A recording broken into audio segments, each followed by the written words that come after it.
Hi folks, this is Jake. Hope you're okay today. It's good to see you. We're looking at scholars and information on the historical Jesus studies.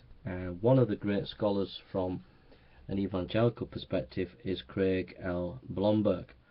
Craig Blomberg is widely considered to be one of the country's foremost authorities on the biographies of Jesus, which are called the Four Gospels. He received his doctorate in New Testament from Aberdeen University in Scotland, later serving as a senior research fellow at Tyndale House at Cambridge University in England, where he was part of an elite group of international scholars that produced a series of acclaimed works on Jesus. For the last dozen years he has been a professor of New Testament at a highly respected Denver seminary. Blomberg's book include Jesus and the Gospels, Interpreting the Parables, How Wide is the Divide, and the commentaries on the Gospel of Matthew and 1 Corinthians.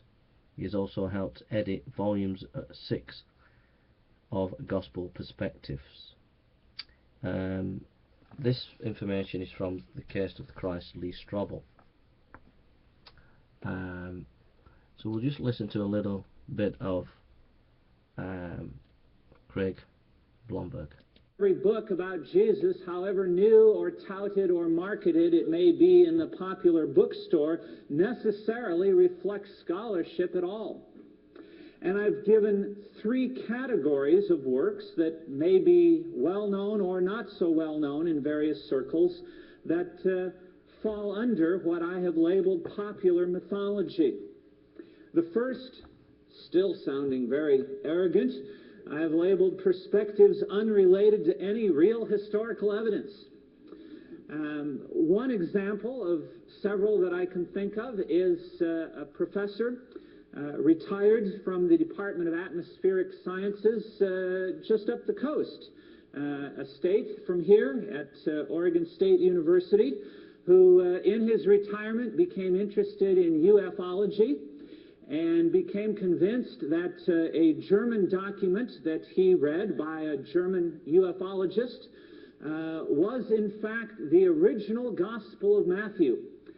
It looked very much like the Bible's Gospel of Matthew, except at key points where Jesus wound up being an alien from outer space who came to this planet to So we'll come back to that in a minute, but it's important just to recognise that many people today take in these modern scholars, modern writers, and many of them are sensationalist writers, and you've got to be careful. You've got to make sure that you read reputable scholars who've done the research and are accredited in proper institutions.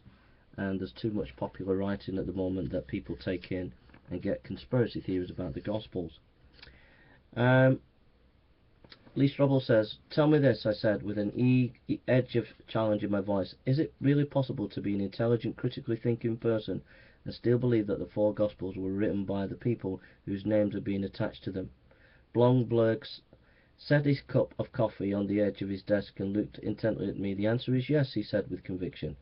He sat back and continued, "It's important to acknowledge that, strictly speaking, the Gospels are anonymous, but the uniform testimony of the early church was that Matthew, also known as Levi, the tax collector and one of the 12 disciples, was the author of the first Gospel in the New Testament, that John Mark, a companion of Peter, was the author of the Gospel we call Mark, and that Luke, known as Paul's beloved physician, wrote both the Gospel of Luke and the Acts of the Apostles."